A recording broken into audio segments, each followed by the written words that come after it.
ഇന്ന് നമ്മൾ driving licence സംബന്ധമായ ചോദ്യങ്ങളാണ് ഇന്നത്തെ ക്ലാസ്സിൽ ഉൾപ്പെടുത്തിയിട്ടുള്ളത്. വളരെ പ്രധാനപ്പെട്ട ചോദ്യങ്ങളാണ്. അപ്പോൾ നമുക്ക് ക്ലാസ്സിലേക്ക് കിടക്കാം. ആദ്യത്തെ ക്വസ്റ്റ്യൻ നോക്കാം.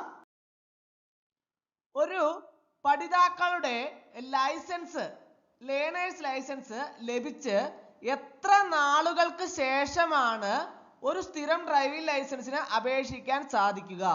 പലരും ലൈസൻസുകളൊക്കെ എടുക്കുന്ന അവസരത്തിൽ പഠിച്ചിട്ടാണ് ലൈസൻസ് എടുക്കുന്നത് അല്ലേ? അപ്പോൾ അങ്ങനെ വരുമ്പോൾ ഈ ലേണേഴ്സ് ലൈസൻസ് ലഭിച്ച് എത്ര നാളുകൾക്ക് ശേഷമാണ് ഒരു സ്ഥിരം ഡ്രൈവിംഗ് ലൈസൻസ് അപേക്ഷിക്കാൻ സാധിക്കുക? അതിനെക്കുറിച്ച് ആർക്കെങ്കിലും അറിയാൻ സാധിക്കുമോ? അറിയുമോ? ഓപ്ഷൻ എ 15 ദിവസങ്ങൾ, ഓപ്ഷൻ ബി 30 ദിവസങ്ങൾ, ഓപ്ഷൻ സി 45 ദിവസങ്ങൾ, ഓപ്ഷൻ ഡി 60 ദിവസങ്ങൾ. എത്ര ദിവസത്തിന് ശേഷമാണ് ഒരു സ്ഥിരം ഡ്രൈവിംഗ് ലൈസൻസിന് അപേക്ഷിക്കാൻ സാധിക്കുക? എത്രയാണ്? ഒന്ന് ആലോചിച്ച് നോക്കിയേ. എവിടെയെങ്കിലും ശ്രദ്ധിച്ചിട്ടുണ്ടോ? ലൈസൻസ് എടുത്തവർക്ക് അറിയാൻ സാധിക്കുമായിരിക്കും അല്ലെ?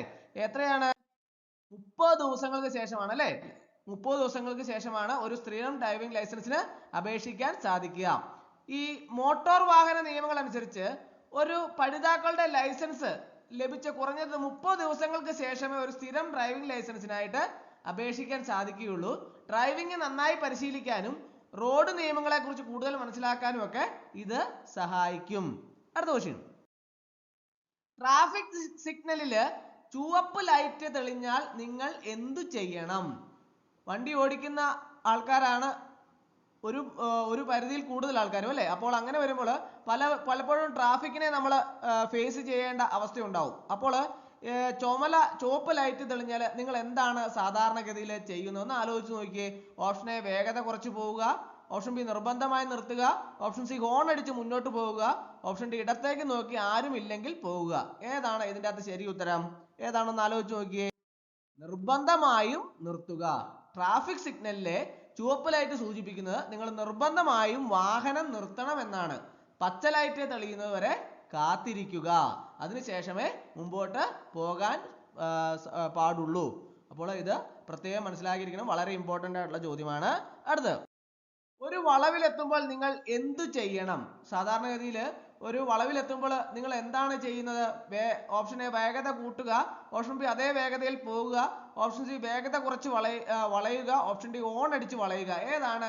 ഒരു വളവിലെത്തുമ്പോൾ നിങ്ങൾ വണ്ടി ഓടിക്കുമ്പോൾ ഒരു വളവിലെത്തുമ്പോൾ നിങ്ങൾ എന്താണ് ചെയ്യുന്നത്? ഒന്ന് ആലോചിച്ച് നോക്കിയേ. എന്താ ചെയ്യുന്നത്? വേഗത കുറച്ച് വളയുക. വേഗത കുറച്ച് വളയുക. വളവുകളിൽ വേഗത കുറയ്ക്കുന്നത് വാഹനത്തിന്റെ നിയന്ത്രണം നഷ്ടപ്പെടാതിരിക്കാൻ സഹായിക്കും. അമിത വേഗതയിൽ വളയുമ്പോൾ അപകടങ്ങൾ സംഭവിക്കാനുള്ള സാധ്യത കൂടുതലാണ്. അടുത്ത ക്വസ്റ്റ്യൻ.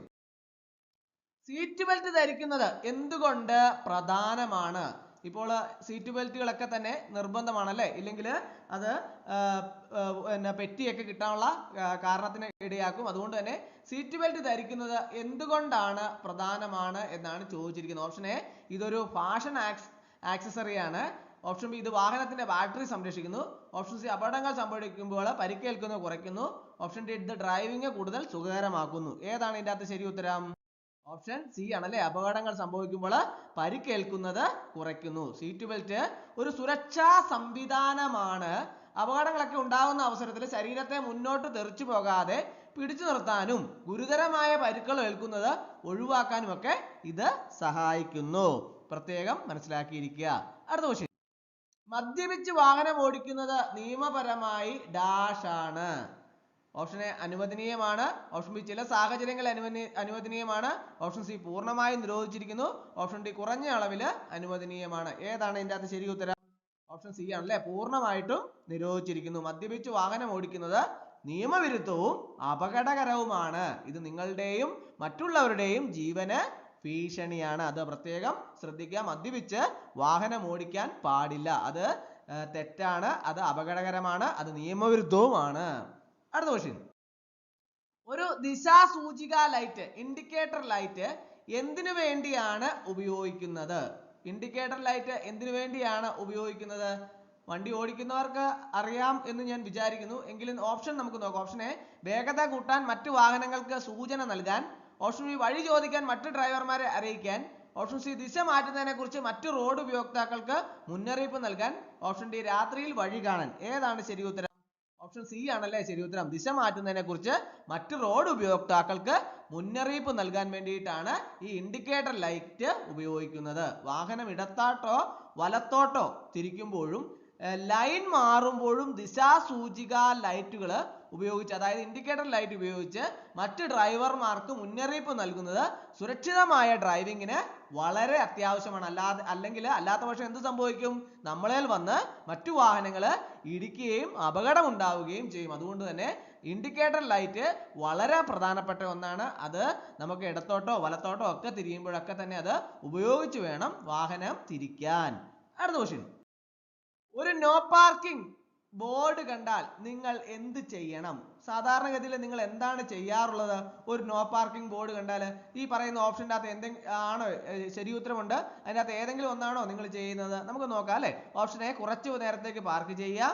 ഓപ്ഷൻ ബി, ആ സ്ഥലത്ത് ഒരിക്കലും പാർക്ക് ചെയ്യാൻ പാടില്ല. ഓപ്ഷൻ സി, എഞ്ചിൻ ഓഫാക്കി കുറച്ചു നേരം നിർത്താം. ഓപ്ഷൻ ഡി, ഹോൺ അടിച്ച് ശ്രദ്ധയിൽപ്പെടുത്തി പാർക്ക് ചെയ്യാം. ഏതാണ് ഇതിൻ്റെ അകത്ത് ശരി ഉത്തരം? ഒന്ന് ആലോചിച്ച് നോക്കിയേ, ഏതാണ്? ആ സ്ഥലത്ത് ഒരിക്കലും പാർക്ക് ചെയ്യാൻ പാടില്ല. നോ പാർക്കിംഗ് ബോർഡ് കണ്ടാൽ ആ സ്ഥലത്ത് ഒരിക്കലും പാർക്ക് ചെയ്യാൻ പാടില്ല. ഈ നോ പാർക്കിംഗ് ബോർഡുകൾ സ്ഥാപിച്ചിട്ടുള്ള സ്ഥലങ്ങൾ വാഹനങ്ങൾ പാർക്ക് ചെയ്യുന്നത് എന്താണ്? നിയമവിരുദ്ധമാണ് അല്ലേ. ഇത് ട്രാഫിക് തടസ്സങ്ങൾ ഉണ്ടാക്കുകയും മറ്റു വാഹനങ്ങൾക്ക് കാൽനടക്കാർക്കൊക്കെ ബുദ്ധിമുട്ടുണ്ടാക്കുകയും ചെയ്യും. അതുകൊണ്ട് നോ പാർക്കിംഗ് ബോർഡ് കണ്ടാൽ അവിടെ നിങ്ങൾ വാഹനങ്ങൾ ഒരു കാരണവശാലും പാർക്ക് ചെയ്യാൻ പാടില്ല.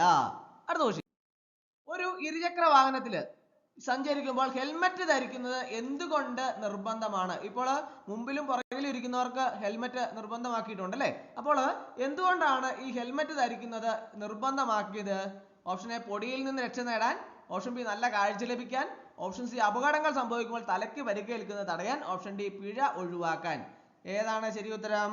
ഓപ്ഷൻ സി ആണല്ലേ. അപകടങ്ങൾ സംഭവിക്കുമ്പോൾ തലയ്ക്ക് പരിക്കേൽക്കുന്നത് തടയാനായിട്ടാണ് ഹെൽമറ്റ് നിർബന്ധമാക്കിയത്. സാധാരണഗതിയിൽ ഇരുചക്ര വാഹനങ്ങളിലൊക്കെ അപകടങ്ങൾ ഉണ്ടാകുമ്പോൾ തലക്കേറ്റ ക്ഷതങ്ങൾ ഗുരുതരമായ പ്രത്യാഘാതങ്ങളൊക്കെ ഉണ്ടാക്കുന്ന ഒരു സാഹചര്യം ഉണ്ടല്ലേ.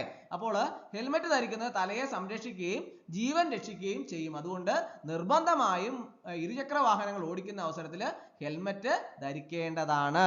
അടുത്ത ക്വസ്റ്റ്യൻ, ഒരു തിരക്കേറിയ റോഡിൽ നിങ്ങൾ ഒരു ആംബുലൻസ് സൈറൻ കേട്ടാൽ എന്ത് ചെയ്യും? നമ്മൾ വാഹനമൊക്കെ ഓടിക്കുന്ന അവസരത്തിൽ പലപ്പോഴും ആംബുലൻസ് സൈറൻ മുഴക്കിക്കൊണ്ട് ആംബുലൻസ് വരാറുണ്ടല്ലേ. അപ്പോൾ നിങ്ങൾ എന്താണ് വാഹനം ഓടിക്കുമ്പോൾ നിങ്ങൾ ചെയ്യുന്നത്? ഓപ്ഷൻ എ, വേഗത കൂട്ടി മുന്നോട്ട് പോവുക. ഓപ്ഷൻ ബി, ആംബുലൻസ് പോകാൻ വഴി കൊടുക്കുക. ഓപ്ഷൻ സി, ഹോൺ അടിച്ച് ആംബുലൻസിനെ ശ്രദ്ധയിൽപ്പെടുത്തുക. ഓപ്ഷൻ ഡി, ഇടതുവശം ചേർന്ന് നിർത്തുക. ഏതാണ് നിങ്ങൾ ചെയ്യാറ്? ഏതാണ് ചെയ്യേണ്ടത്? ശരിക്കുമുള്ള ചെയ്യേണ്ടത് എന്താണ്? ആംബുലൻസ് പോകാൻ വഴി കൊടുക്കുക. ആംബുലൻസ് പോലുള്ള അടിയന്തര വാഹനങ്ങൾക്ക് എപ്പോഴും വഴി നൽകേണ്ടത് നമ്മുടെ കടമയാണ്. അവ ജീവൻ രക്ഷിക്കാനുള്ള യാത്രയിലായിരിക്കാം. പലപ്പോഴും വളരെ പ്രധാനപ്പെട്ട അപകടങ്ങളൊക്കെ സംഭവിക്കുന്ന അവസരത്തിലാണ് ജീവൻ രക്ഷിക്കുന്നതിന് വേണ്ടിയിട്ടാണ് അല്ലെങ്കിൽ നമ്മൾ ഈ ആംബുലൻസുകളൊക്കെ സൈറൻ മുഴക്കി മുമ്പോട്ട് വരുന്നത്. ആ അവസരത്തിൽ നിങ്ങൾ വളരെ പ്രധാനമായിട്ടും വണ്ടികൾ ആംബുലൻസിന് പോകാനുള്ള വഴി കൊടുക്കേണ്ടത് നിർബന്ധമാണ്. അങ്ങനെ കൊടുക്കുകയാണ് ചെയ്യേണ്ടത്. അടുത്ത ക്വസ്റ്റ്യൻ, റോഡരികിൽ തുടർച്ചയായ മഞ്ഞവര കണ്ടാൽ അതിനർത്ഥം എന്താണ്? നിങ്ങൾ റോഡിന്റെ സൈഡിലൊക്കെ തുടർച്ചയായിട്ട് മഞ്ഞവരകളൊക്കെ കാണാറുണ്ട് അല്ലേ. അത് എന്തിനാണ്? അതിന്റെ അർത്ഥം എന്താണ്? ഓപ്ഷൻ എ, ഇവിടെ പാർക്ക് ചെയ്യാം. ഓപ്ഷൻ ബി, ഇവിടെ ഓവർടേക്ക് ചെയ്യാം. ഓപ്ഷൻ സി, ഈ വരയുടെ ഇടതുവശത്തുകൂടി പോകരുത്. ഇത് ഒരു നടപ്പാതയാണ്. ഏതാണ് ഇതിന്റെ അകത്ത് ശരി ഉത്തരം? ഒന്ന് ആലോചിച്ച് നോക്കിയേ, ഏതാണ്? ഈ വരയുടെ ഇടതുവശത്തുകൂടി പോകരുത്. അതായത് റോഡരികില് തുടർച്ചയായ മഞ്ഞവര സൂചിപ്പിക്കുന്നത് ആ വരയുടെ ഇടതുവശത്തേക്ക് വാഹനം കൊണ്ടുപോകാനോ ഓവർടേക്ക് ചെയ്യാനോ പാടില്ല എന്നതാണ്. അത് വളരെ ശ്രദ്ധയോടുകൂടി എല്ലാവരും മനസ്സിലാക്കിയിരിക്കണം. വാഹനം ഓടിക്കുമ്പോൾ നമ്മുടെ ഡ്രൈവിങ്ങുമായിട്ട് ബന്ധപ്പെട്ട കാര്യങ്ങളെക്കുറിച്ചെല്ലാം തന്നെ കൃത്യമായിട്ട് മനസ്സിലാക്കിയിരിക്കണം. ഇത് നിങ്ങളുടെ വളരെ സുരക്ഷിതമായ ഡ്രൈവിങ്ങിന് വളരെയധികം പ്രയോജനപ്രദമാണ്. അപ്പോൾ ഇന്നത്തെ ക്ലാസ് എല്ലാവർക്കും ഇഷ്ടമായെന്ന് വിചാരിക്കുന്നു. ഒരിക്കൽ കൂടി എന്ന് പറഞ്ഞു നിർത്തട്ടെ. നന്ദി, നമസ്കാരം.